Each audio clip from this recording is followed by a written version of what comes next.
Trend radio. 95,5.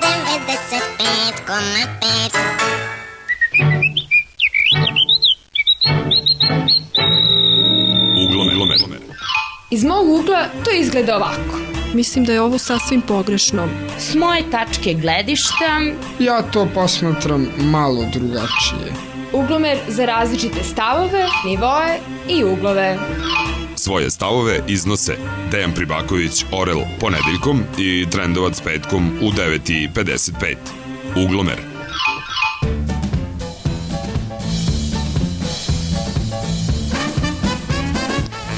Nedelja koja je ostala za nama započela je sa šaljivim tonovima. U ponedeljak je bio 1. april, dan koji svi koristimo da se malo oraspoložimo i opustimo sa svojim rođacima i prijateljima. Da 1. april nije samo dan za šalu, shvatili su neki šverceri cigareta koje su župski policajci presreli u Donjim Vratarima i tom prilikom oduzeli 2800 boksova stranih cigareta, sakrivenih ispod smokija. Znate ono, smoki, slani smoki. Vrag je odneo šalu. Znaju naši policajci da ispod svakog žita ima i kukolja. Istoga dana, ali uveče, u drugom dnevniku RTS-a, potpredsjednik Savezne vlade Miroljub Labus nam je rekao da su nam uvedene sankcije. Na šta je predsjednik Koštunica odgovorio da nisu. Šta je od toga istina, vidjet će se u skorije vreme. Po ovim izjavama reklo bi se da je stvarno bio april ili. U međuvremenu u centru našeg grada, pored čuvenog džambaskog bora, nikao nam je novi bor, billboard. Samo što je ovaj malo manji, kombinacija je metala i betona i na vrhu ima veliki televizor, kako reče moja baba Milanka. To je u stvari jedna velika oglasna tabla gde će se svi zainteresovani moći da se oglašavaju, pod uslovom da imaju debele pare. U celom gradu ih ima trenutno 3 komada. A ako ovako kao do sada budemo ekonomski napredovali, verujem da će se i ukinuti.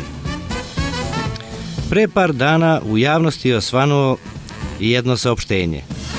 Kako kaže na kraju pisma grupe radnika Sloge. U njemu ti radnici pominju izvesnog gospodina Bačevića i predsjednika Petkovića da već mesecima učestvuju u pravljenju nekih nečistih poslova vezanih za zgradu Energotehnika i lokale u vlasništvu trgovinskog preduzeća Sloga. Pored pomenute gospode, pominju se i Prpsi, Kutić, Toma Đukić itd., a bogami i Švajcarci i neke silne marke. Na sve te optužbe Čeda Petković je odlučno dao demanti na to pismo i da su sve to izmišljotine. Oglasio se i sindikat Nezavisnost koji zastupa slično mišljenje.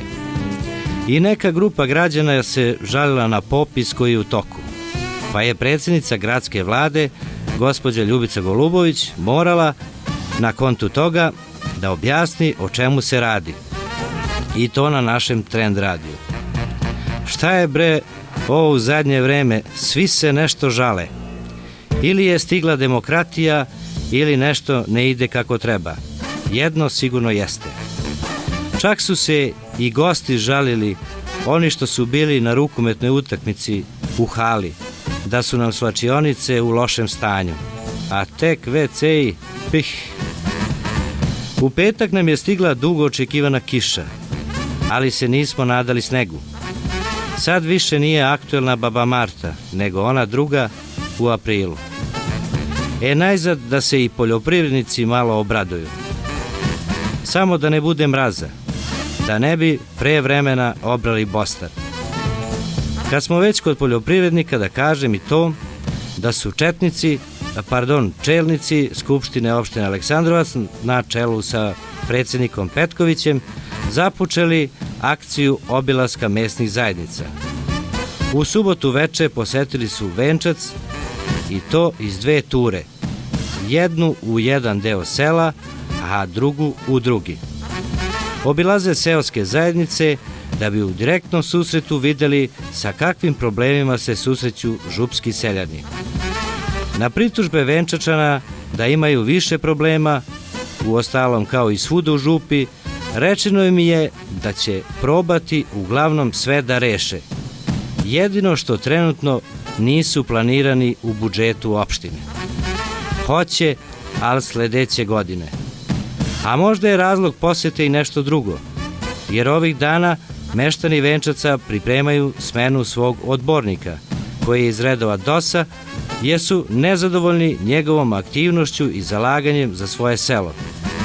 Šta je sad tu prava istina, pokazat će vreme, a naravno i živci. Nastavljeno je i dalje prekopavanje ulica i postavljanje kabla za struju. I ništa od promena. Kabel se postavlja kao i pre 30 godina. Iskopaš kanal, naspeš malo peska, staviš kabel, zatrpaš i gotovo. I kad budemo ponovo nešto postavljali, opet ćemo kopati jedno te isto. Pa zar se niko nije setio da postavi široke cevi i da kroz njih protne kabel, pa kad bude zatrebalo opet, onda neće morati da se kopa sve ponovo. Provučeš kabel kroz cev i gotovo. Džabe, zatrpaše. I dok smo se mi bavili lokalnim problemima i prekopavanjem ulica, Ivan V. Lalić, upravnik jednog beogradskog pozorišta, je štrajkovao glađu, da bi sredio stanje u kulturi. Predsjedniku Koštunici nije dozvoljena završna reč na zasedanju Republičkog parlamenta. Crnogorci se još premišljaju oko zakona o Hagu. Na dečjoj klinici u Tiršovoj je prekinuta operacija bebe zbog dotrajalosti aparata, a još 200 dečaka i devojčica čeka na operaciju. Miroljub Labus je izjavio da će se možda kandidovati za predsjednika Srbije, na šta mu je Velja Ilić, gradonačelnik Čačka, zatražio ličnu kartu, jer ne zna ni za jednog ko se tako preziva u Srbiji osim ovog. Kaže Velja, to bi mu bilo isto ko kad bi se neki Ilić kandidovao u Kini. Prošao je još jedan 6. april i srećom bez bombardovanja. 6. aprila 1941. godine bombardovan je Beograd. 6. aprila započeo je rat u Bosni. 6. aprila 1999. smo žestoko bombardovani po celoj Srbiji. Kažu da Srbi imaju 4 godišnja doba. Pa šta je tu sporno? 4 godišnja doba. Leto, jesen, zima i rat. I bilo je još koje čega, a emisija je kratka. Pred nama je još jedna radna nedelja. Valjda će se usvojiti konačno taj zakon o Hagu, jer ako ga ne izglasaju, zna se, sankcije. A onda ćemo mi, obični građani, opet biti krivi, kao do sada. A možda i nećemo, jer stigle su i stižu promene.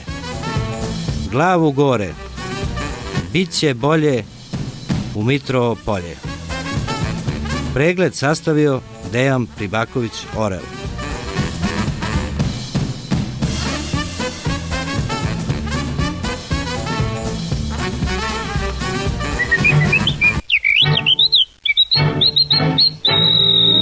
Uglomer. Iz mog ugla to izgleda ovako. Mislim da je ovo sasvim pogrešno. S moje tačke gledišta, Ja to posmatram malo drugačije. Uglomer za različite stavove, nivoe i uglove. Svoje stavove iznose Dejan Pribaković Orel ponedeljkom i Trendovac petkom u 9:55. Uglomer. Trend radio.